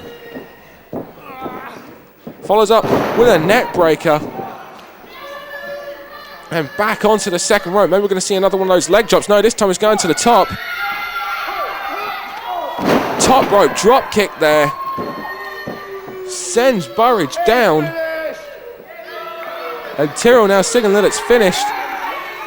Ladies and gentlemen, there is 1 minute left until the time expires. 1 minute. Wait a minute. There's only 1 minute remaining on this 15-minute match. These guys have been going for 14 minutes now. Tyrrell needs to make the most of this, and now, wait a minute. Burridge out of nowhere hits that pucker lock. That's Darren Burridge's finishing manoeuvre there. Tyrrell able to get out of it, out of nowhere. Both men are now just going to be going for everything, trying to get their primary moves out and trying to get that finisher. And once again, Burridge ends up with that pucker lock back on Paul Tyrrell. Can he get it one more time? There was a 30-second call there. One more time. Burridge going for the pucker lock. And can Paul Tyrrell get out of it for a third attempt? It doesn't look like it. 10 seconds gone. There's a countdown. 6, 5. Can Tyrrell hold on? 3. Can Burridge pull him off? Pulled off the move. And Tyrrell tapped. Tyrrell tapped. Was it just before the time limit ran out? Did he tap before the time limit expired? Ladies and gentlemen, referee Andy Corbin has informed me that the time limit expired before Paul Tyrrell tapped. Therefore, this match is a time limit draw. A time limit draw in the battle of the Essex boys. And the fans are chanting for 5 more minutes.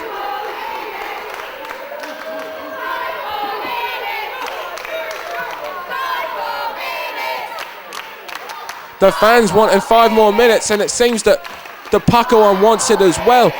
Tyrrell's holding on to that arm.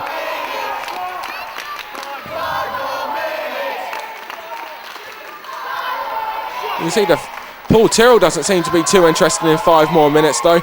Burridge has the mic. I tell you what, Paul Tyrrell, it sounds to me like the good people of Sudbury, just like the pucker one, want 5 more minutes.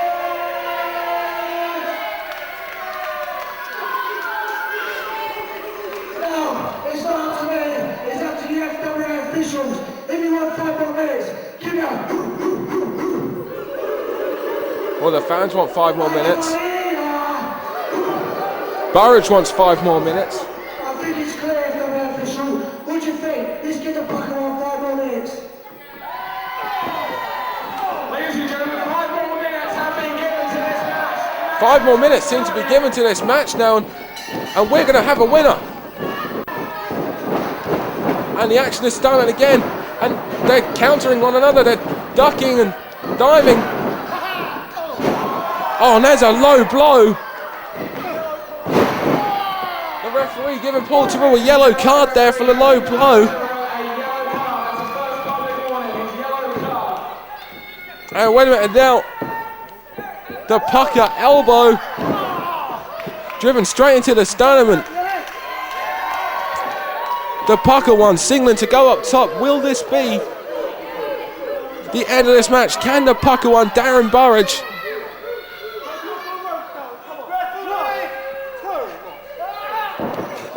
oh, Tyrrell saw Burridge going up to top rope, shoves the referee into the ropes, and that sends Burridge down, crutching him. The referee seems to be down and stunned. Tyrrell going to the top rope. Hurricane Rana. Burridge lands hard on the back of his head. Hooks the leg, and referee's tapping him. Tyrrell thinks he has the victory. I'm not so sure. And the referee is saying that. Ladies and gentlemen, as a result of Paul Tyrrell putting his hands on referee Andy Corbin, referee has given him a second yellow card. That's a red and an automatic disqualification. And Paul Tyrrell has been disqualified. A low blow followed by putting his hands on the referee.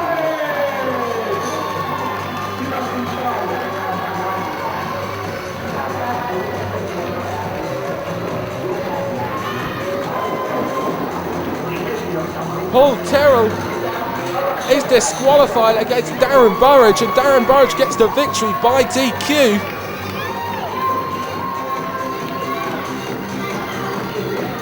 Tyrrell looks angry.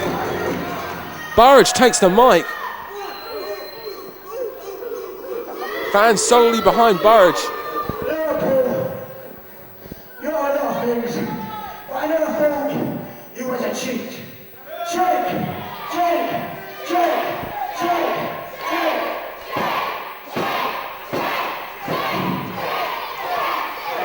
Fans getting on a case of Paul Tyrrell, who did indeed cheat. And I know what, you do a lot better than that. So how about Colchester on the 30th of April, me and you, and all the good shopping people here, who take you on in a street fight. Challenge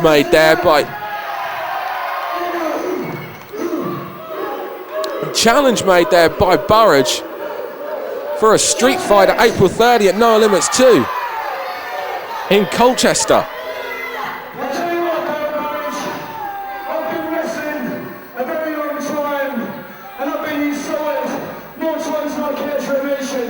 But no one, and I mean no one, is going to come out here and stand in the middle of this ring and disrespect me by challenging me to a street fight in my hometown of Colchester. I tell you what, on the 30th of April, Darren Burridge, I'm going to be wrestling at Colchester, and I'm going to be wrestling the match of my life, and it ain't going to be against you, because you're nothing but a loser.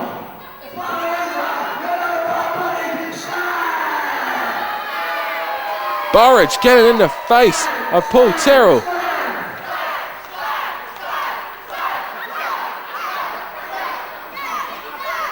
Who do you reckon? I'm going to fight me a fighter in a street fight, April 30th, FWA, you say? The street fight challenge has been made. Stop talking about your mum, I'm trying to have a conversation.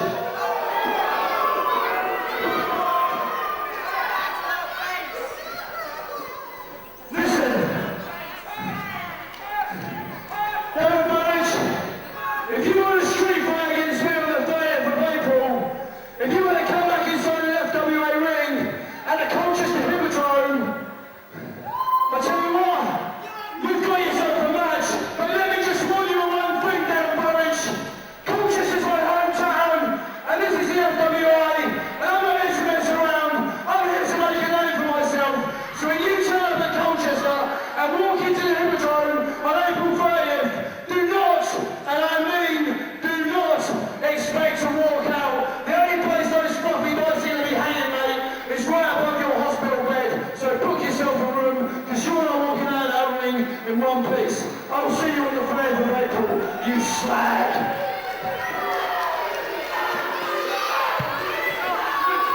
The challenge has been accepted. April 30 at the Colchester Hippodrome. No Limits 2. Essex Rules. An Essex street fight between the Pucker One Darren Burridge and Paul Tyrrell.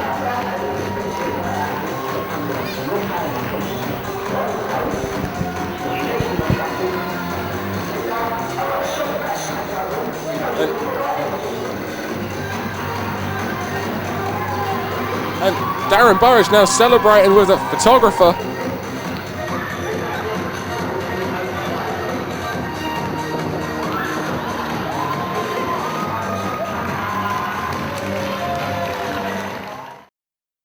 In the meantime, ladies and gentlemen, it is now time for our main event.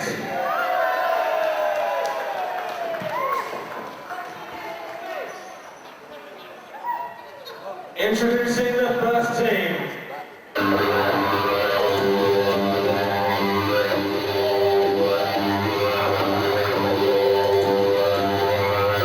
It's main event time here at Who's Fooling Who.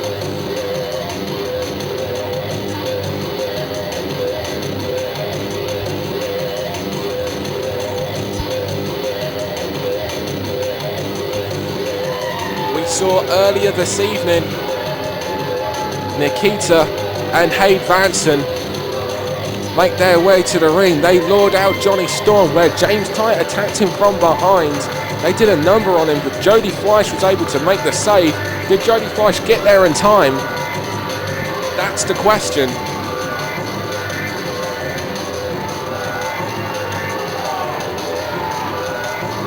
The FWA British Heavyweight Champion, Hade Vansen.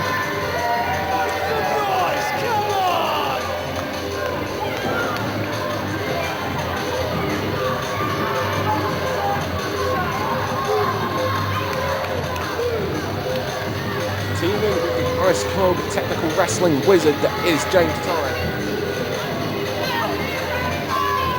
Accompanied to the ring by Nikita to take on the Wonderkid, Jonny Storm, and the Phoenix, Jody Fleisch. Now remember, tomorrow night at Broxbourne, it will be Hade Vansen defending the FWA British Heavyweight Championship against Jonny Storm. Just like we saw earlier this evening with Pac and Stevie Lynn, momentum is such a key, important factor going into tomorrow night's title matches.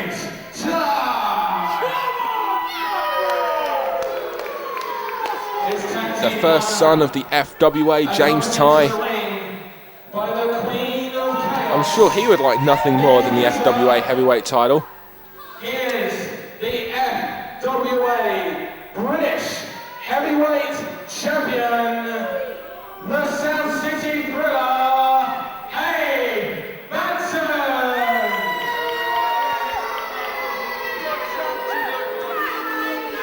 The FWA British Heavyweight Champion, Hade Vansen. He will want to do as much of a number as possible on Jonny Storm so that Jonny Storm tomorrow night isn't 100%.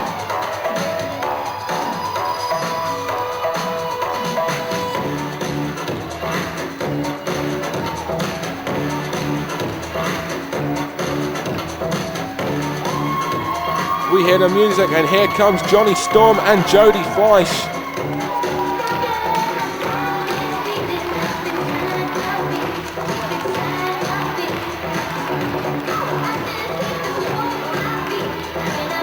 And both of these men now rushing their way to the ring and going straight after James Tighe and Hade Vansen. And of course Jonny Storm going after James Tighe. There's no love lost there whatsoever. Hade Vansen and Jody Fleisch going after one another. Hade Vansen dropped Jody Fleisch on his head viciously at a show in Manchester just 2 weeks ago, resulting in the Wonderkid being knocked out.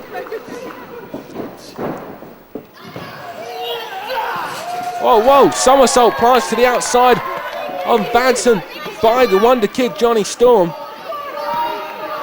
Jody took to the outside against James Tighe, and Storm and Fleisch are in control of this match.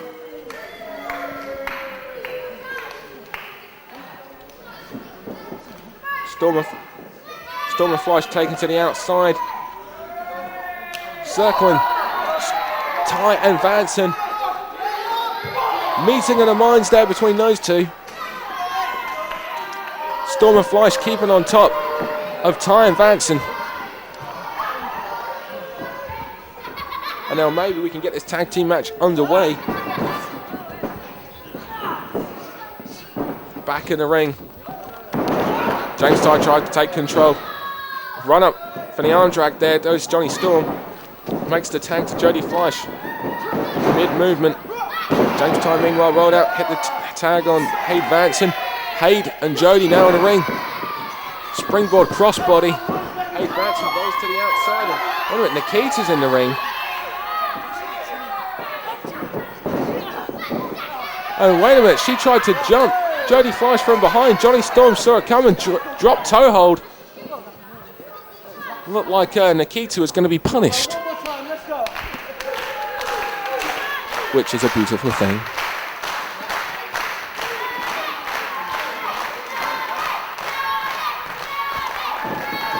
Fans firmly behind Jody Fleisch and Jonny Storm. James Tighe tries to rush him. Double arm drag there. Double drop kick on James Tighe.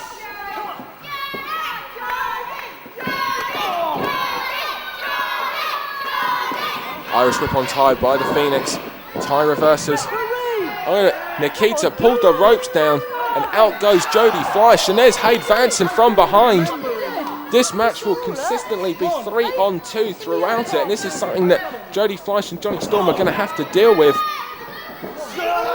The difference maker on the outside being the Queen of Chaos, Nikita.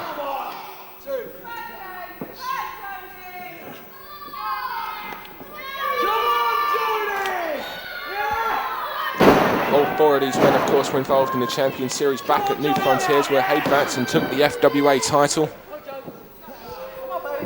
And also the girlfriend of Alex Shane, or the ex-girlfriend of Alex Shane in the form of Nikita. Jody Fleisch was taken out of the Champion Series early in the evening by a double-team spike pole driver, courtesy of that man in the ring there, James Tighe, and also Doug Williams. Hade Vansen stomped straight into the sternum from the second rope. James Tighe with a cover. Fleisch gets the right shoulder up, immediately, instinctively reaches over to try and make that tag. But all the wind was taken out of him, and James Tighe keeps on top. You wanted to, scumbags, huh? Double team move there.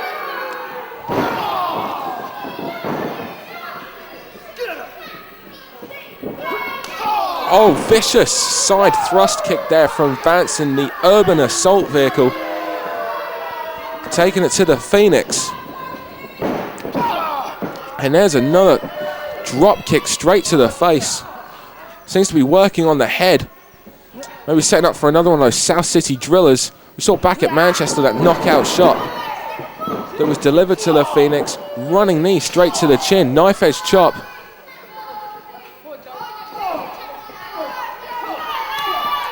Series of chops and right hands there. Vansen springs off the ropes, and there's another drop kick to the head of the Phoenix, Jody Fleisch, and Jody needs to make the tag.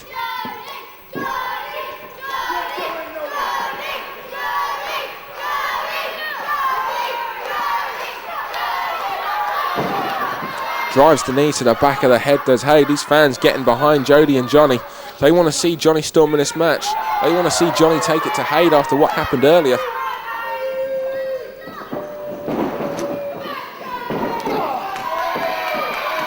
Hade Vansen telegraphs that Irish whip. Running clothesline, and Fleisch turned inside out. These fans behind Jody and Johnny. Scoop slam on Fleisch from Vansen. Tags into James Tighe. James Tighe, 2001 Rookie of the Year, in 2001 at the first British Uprising. He took part in a now classic three-way dance involving Raj Ghosh. And Irish whip there. Looked like Johnny Storm was coming into the ring. Involving Raj Ghosh and Jack Xavier. James Tighe, meanwhile, while those other two have since left the FWA, James Tighe has continued on, including main event in a British Uprising 2, and also main event in a British Uprising 3.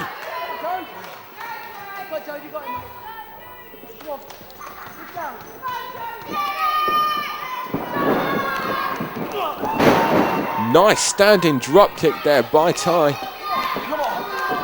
Covers on Fleisch. Tighe keeping the momentum and the pressure on Fleisch. European uppercut there from Tighe. Fans in the corner of Jody Fleisch and James Tighe.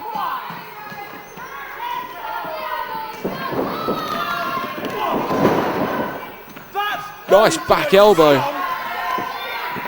from James Tighe. Tag to the South City Thriller, Hade Vansen. Oh! And now it seems like the two of them are focusing their efforts on the left knee of Jody Fleisch. Jody, known for his high flying, especially that shooting star press of his. You take the knee out, and you cannot hit any of those high flying moves. And there's that Rolling trip over, followed by the kick and the drop kick to the back of the head. And Jody Fleisch really needs to make the tag. He's been in the ring now for a good 6 or 7 minutes. Just taking constant offense. You can hear Johnny Storm on the outside. Incredibly frustrated. Irish whip. Jody, reverse. Vansen scoots out. And there's an enziguri from Fleisch. Sends Vansen face first into that middle turnbuckle.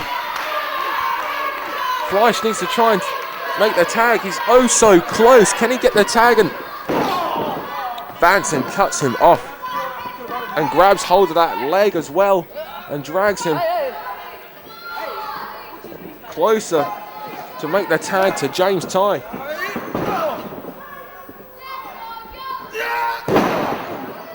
Leaping elbow drop from Tighe onto Jody Fleisch. Arrogant press there from Tighe. Jody kicks out at 2.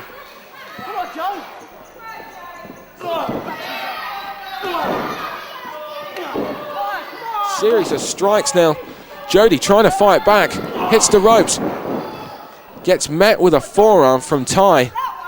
And Tighe now going for that Thai fighter. And hits it perfectly. Hooks the leg. This could be it. Fleisch kicks out at 2. Storm was there to jump in for the breakup of the count. And Tighe keeps on top.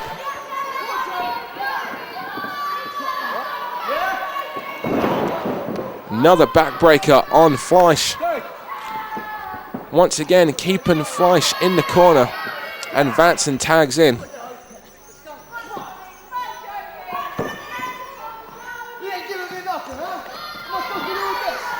And Vansen.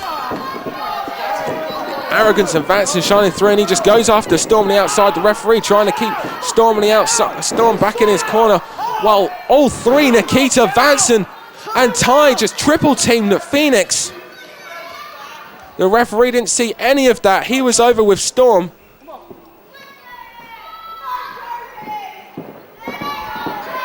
Tighe now taking Fleisch to the turnbuckle. Another European uppercut.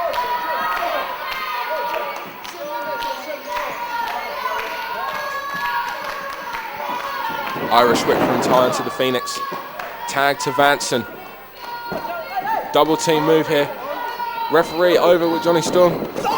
Vansen. Vansen hits nothing but turnbuckle. Drop toe hold from the Phoenix onto James Tighe. Sends him straight back into the Thriller.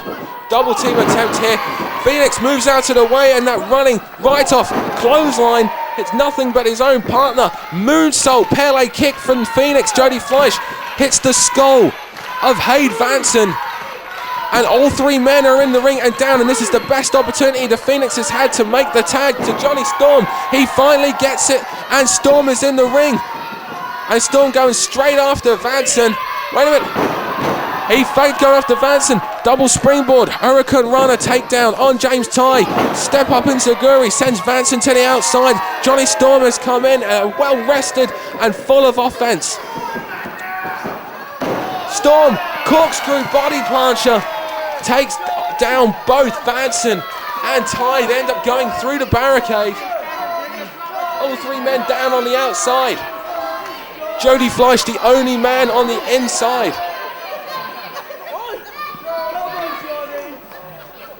And now Jody Fleisch on the outside. Taking it straight to James Tighe.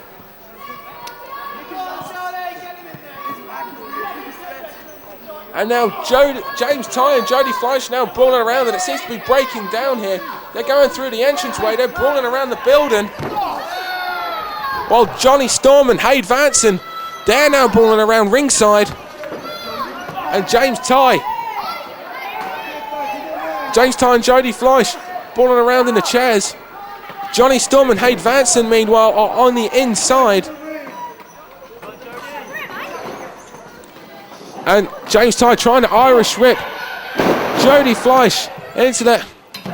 He springs up, he tries to, stops himself from going headfirst into that wall by grabbing hold of the basketball hoop. And now Jody being set up for a suplex. Johnny Storm signaling for that Wonderwhirl. Jody Fleisch hits that suplex on James Tighe. Meanwhile, in the ring, Johnny Storm's trying to go for the Wonderwhirl. Vansen sees it coming. Irish Whip attempt. Wall unit! Jody Fleisch runs up that wall with that moonsault. And brainbuster from Vansen on Storm. This could be it. Hooks both legs. 1, 2. Jody Fleisch isn't around to make the save, but Storm gets that left shoulder up. It's chaos here at the Sports Centre in Sudbury. It's all 4 men just taking it to one another. Tighe and Fleisch brawling around the building. They're now making their way back to ringside. Vansen keeping on top of Storm on the inside. And now the Phoenix, Jody Fleisch with a springboard drop kick to Vansen. And Fleisch now taking it to the FWA British Heavyweight Champion. He wants revenge after what happened to him in Manchester. Vansen tried to counter it. Fleisch met him with a standing Hurricane Rana, sends Vansen flying into the ring, gets a 2 count. Tighe tried to make the save, wasn't able to in time. However, Vansen managed to get that shoulder up. And now Tighe coming from behind, trying to hit with that pump handle, exploder suplex. Tighe rolls over, he gets the count. This could be it.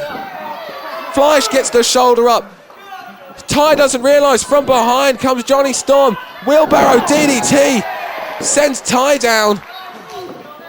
Storm now makes the pin attempt. 2. There's Vansen with the save from behind, and now the Threader going through the South City Driller. Wonderwhirl on Vansen.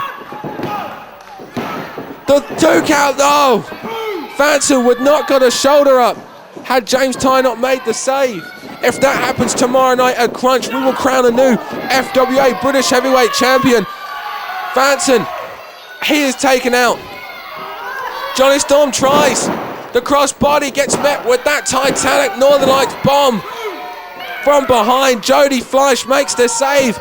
It's pandemonium here at the Sports Centre. And now Jody Fleisch firing up. Going into the ring, maybe sets up.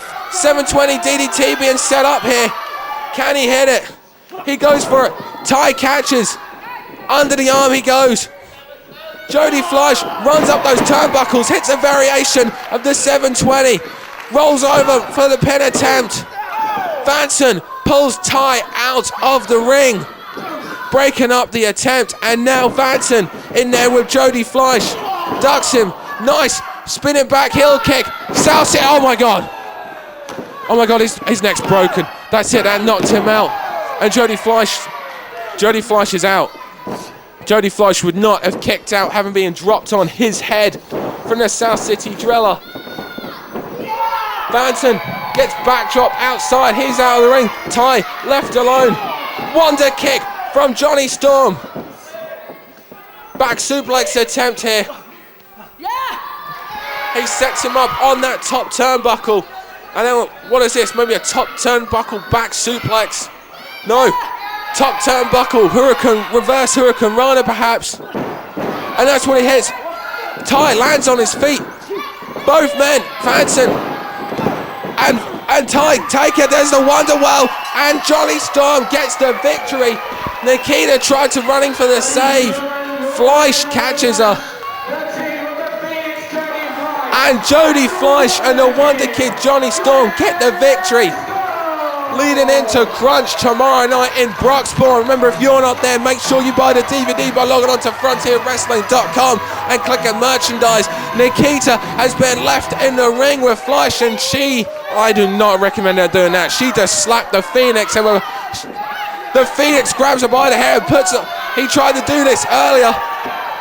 Maybe we're going to see a little spanky on the Queen of Chaos. And that's what they're setting up for. And Nikita is being spanked by Jody Fleisch and Johnny Storm. And Nikita sprawls out to the outside.